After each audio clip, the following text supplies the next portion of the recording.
நடந்து முடிந்த தமிழ்நாடு தேர்தலில் ஆளும் கட்சியான திமுக 164 தொகுதிகளில் நேரடியாக களம் கண்ட நிலையில் 59 இடங்களில் மட்டுமே வெற்றி பெற்று எதிர்க்கட்சியாக மாறியுள்ளது.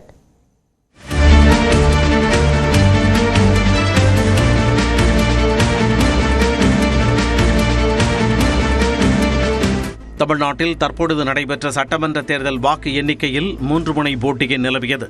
முக்கிய கட்சிகளான திமுக, தமிழக வெற்றிக் கழகம் மற்றும் அதிமுக இடையே கடும் போட்டி நிலவியது. இதில் ஆளும் திமுக கூட்டணி எதிர்பார்த்த வெற்றியை பெற தவறியது. முக்கியமாக ஆளுங்கட்சியான திமுக கணிசமான இடங்களை இழந்து முக்கிய எதிர்க்கட்சியாக மாறியுள்ளது. 164 தொகுதிகளில் உதயசூரியன் சின்னத்தில் நேரடியாக களம் கண்ட திமுக வெறும் 59 இடங்களில் வெற்றி பெற்றது. திமுக தலைவர் மு.க. ஸ்டாலின், பல மூத்த அமைச்சர்கள் மற்றும் சபாநாயகர் அப்பாவு ஆகியோர் தோல்வியை தழுவினர். திமுக கூட்டணியில் இடம்பெற்றிருந்த சிறு கட்சிகள் பெரும்பாலும் மோசமான தோல்வியை சந்தித்தன. 28 இடங்களில் போட்டியிட்ட காங்கிரஸ் கட்சி 5 தொகுதிகளில் வெற்றி பெற்றுள்ளது. மயிலாடுதுறை, மேலூர், குளச்சல், விளவங்கோடு மற்றும் கிள்ளியூர் ஆகிய தொகுதிகளில் அக்கட்சி வேட்பாளர்கள் வெற்றி வாகை சூடினர். 8 தொகுதிகளில் களம் கண்ட விடுதலை சிறுத்தைகள் கட்சி திண்டிவனம் மற்றும் காட்டுமன்னார்கோவில் ஆகிய தொகுதிகளில் மட்டும் வெற்றியை தன்வசமாக்கியது.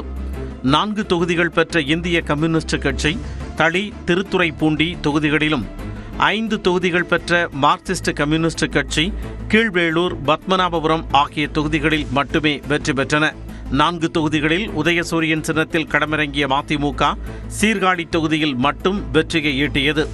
திமுக கூட்டணியில் இந்திய யூனியன் முஸ்லீம் லீக் கட்சி பெற்ற வாணியம்பாடி, பாபநாசம் ஆகிய தொகுதிகளில் வெற்றியை ருசித்துள்ளது.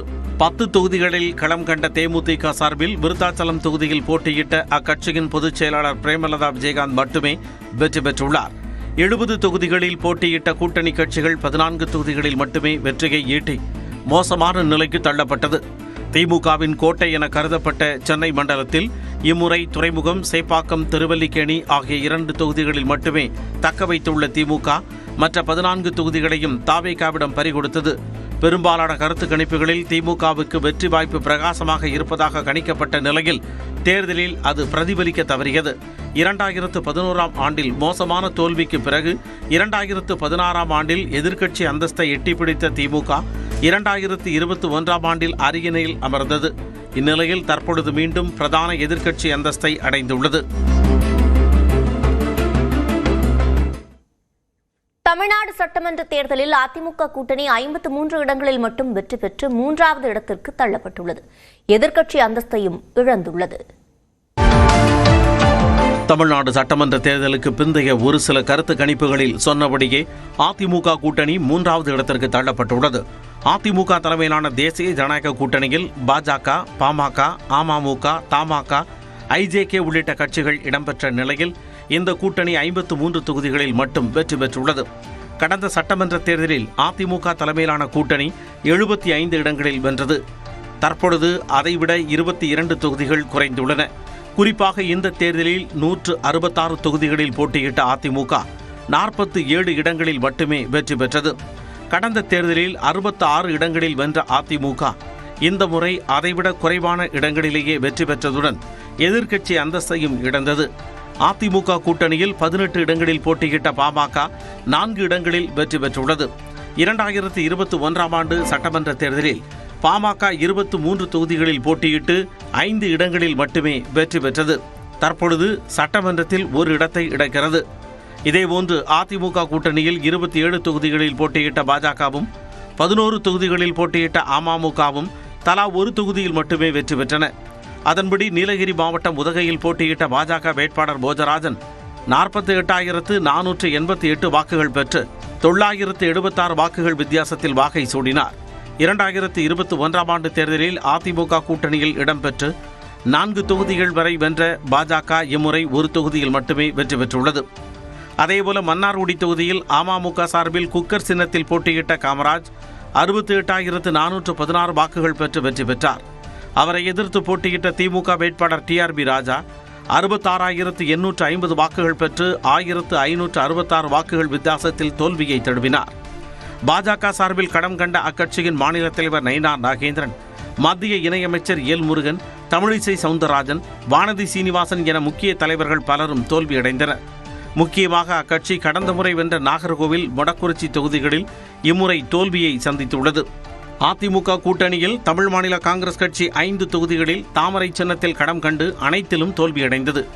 இரட்டை இலை மற்றும் தாமரை சின்னத்தில் தலா ஒரு தொகுதியில் போட்டியிட்ட IJK, இரட்டை இலை சின்னத்தில் போட்டியிட்ட புரட்சி பாரதம், புதிய நீதி கட்சி, தமிழ் மாநில பகுஜன் சமாஜ், சிங்கத்தமிழர் முன்னேற்ற கழகம் கட்சிகள், தாமரை சின்னத்தில் களம் கண்ட தென்னிந்திய ஃபார்வர்ட் பிளாக் கட்சிகள் ஒரு தொகுதியில் கூட வெற்றி பெறவில்லை.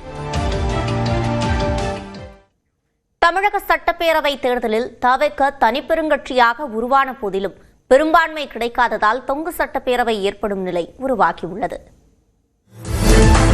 சட்டப்பேரவை தேர்தலில் 4 முனை போட்டி நிலவிய நிலையில் நாம் தமிழர் கட்சி அனைத்து இடங்களிலும் தோற்றதால் தவிக மற்றும் திமுக, அதிமுக கூட்டணி கட்சிகள் மட்டுமே சட்டப்பேரவைக்குள் நுழைகின்றன. தமிழக சட்டப்பேரவையின் மொத்த பலம் 234 உள்ள நிலையில் பெரும்பான்மைக்கு 3/2 பங்கை விட ஒரு இடம் கூடுதலாக, அதாவது 118 இடங்கள் தேவை.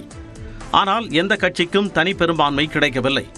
திமுக கூட்டணி 75 இடங்களையும் அதிமுக கூட்டணி 53 இடங்களையும் தாண்டாத நிலையில் விஜய் தலைமையிலான தமிழக வெற்றிக் கழகம் சந்தித்த முதல் தேர்தலிலேயே தனிப்பெருங்கட்சியாக உருவெடுத்துள்ளது. நேற்று இரவு வரை 108 இடங்கள் அக்கட்சிக்கு கிடைத்துள்ளது. மேலும் பெரம்பூர் அல்லது திருச்சி கிழக்கு இதில் ஏதேனும் ஒரு தொகுதியில் ராஜினாமா செய்ய வேண்டும். அதனால் தமிழ்நாட்டில் தொங்கு சட்டப்பேரவை ஏற்படும் நிலை உருவாகியுள்ளது. தவிக ஆட்சி அமைய வேண்டுமெனில் திமுக கூட்டணியில் உள்ள கட்சிகளோ அதிமுக கூட்டணியில் உள்ள கட்சிகளோ ஆதரவளிக்க வேண்டிய நிலை ஏற்பட்டுள்ளது. காங்கிரஸ் கட்சி ஆதரவளிக்க வாய்ப்பு உள்ளதாகவும் பத்திரிகையாளர்கள் கூறுகின்றனர். இப்போ பிரவீன் சக்கரவர்த்தி இன்னைக்கே வந்து தொண்டை போட்டுட்டு இருக்காரு, டப்புனு வந்துடுறோம்னு சொல்லிட்டு ராகுல் காந்தி அக்செப்ட் பண்றாரா இல்லையான்னு தெரியல. பட் எப்படி இருந்தாலும் வரக்கூடிய வாய்ப்பு இருக்கு. 5 பேர் வந்து வரக்கூடிய வாய்ப்பு இருக்கிறது. ஆனால் இன்னொரு 5 பேர் வந்து தேவைப்படுகிறார்கள். இந்த 5 பேர் எங்கிருந்து வருவாங்கன்னு ஒரு பிரச்சனை இருக்குது. ஏனென்றால் இடதுசாரிகள் பார்த்தீங்கன்னா அவர்கள் வந்து நாளைக்கு டெஃபினட்டாக மீட்டிங் போடுறார்கள். அவர்களை பொறுத்தவரை பிரசன்ட் அண்ட் ஓட்டிங் தான். அவர்களை பொறுத்தவரை கிடையாது. அசம்பிளியை பொறுத்தவரை, சட்டமன்றத்தை பொறுத்தவரை 234 நீங்க பாதி இருக்க வேண்டும் என்பது ஒரு சரத்து. 118 என்பது ஒரு சரத்து. ஆட்சி என்பது முள் கிரீடம் என்பதை விஜய் உணர்வார் என்றும் பத்திரிகையாளர்கள் கூறுகின்றனர். எங்க ஆரம்பிக்கணும், எங்க போகணும் எதுவும் தெரியாது. அவங்க மட்டும் நிறைய அள்ளி விட்டுருக்காங்க. 2500 கொடுப்பேன், 4000 கொடுப்பேன், 6 சிலிண்டர் கொடுப்பேன். எல்லாத்துக்கும் நீங்கள் வந்து மத்திய அரசு சப்போர்ட் வேணும். அங்கே மோடிட்டையும் அமித்ஷாட்டையும் கேட்டு வாங்கணும். வாரி வழங்கிடுவாங்களா? ஏன்னா அவங்களுக்கு தான் கொள்கை எதிரின்னு இவர் சொல்லியிருக்கிறாரு. ஸோ ஆட்சி என்பது எப்படிப்பட்ட முள்கிரீடம் அப்படிங்கிறத விஜய் இனிமேல் தான் புரிந்து கொள்வார். இப்போ ஏடிஎம்கே ஆதரவு கொடுத்து அதன் மூலமாக தவிக கவர்மெண்ட்டை ரன் பண்ணுறாங்கன்னு வைங்க, ஏதோ ஒரு விதத்தில் இந்த தவிக ஆட்சியினுடைய சிண்டு அமித்ஷா கையில் இருக்கிறதுக்கு வாய்ப்பு இருக்குது. சட்டமன்ற தேர்தலில் யாருக்கும் பெரும்பான்மை கிடைக்காததால் தனிப்பெருங்கட்சியாக உருவெடுத்துள்ள தவிகவின் தலைவர் விஜயை ஆட்சி அமைக்க ஆளுநர் ராஜேந்திர அர்லேக்கர் அழைப்பார். பெரும்பான்மையை நிரூபிக்க கால அவகாசம் தருவார். ஆட்சியில் பங்கு என ஏற்கனவே விஜய் அறிவித்துள்ளதால் சில கட்சிகள் தவிகவிற்கு நேசக்கரம் நீட்டக்கூடும். இல்லையேல் வெளியில் இருந்தும் ஓரிரு கட்சிகள் ஆதரவு தர வாய்ப்புண்டு. ஒருவேளை பெரும்பான்மையை விஜய் நிரூபிக்காமல் போனால் தேர்தல் ரத்து செய்யப்பட்டு குடியரசுத் தலைவர் ஆட்சி அமைக்கப்படும். தமிழ்நாட்டில் கடந்த 1952ஆம் ஆண்டில் காங்கிரஸ் கட்சிக்கு தனி பெரும்பான்மை கிடைக்காத நிலையில் இதர கட்சிகள் ஆதரவில் ஆட்சி அமைந்தது.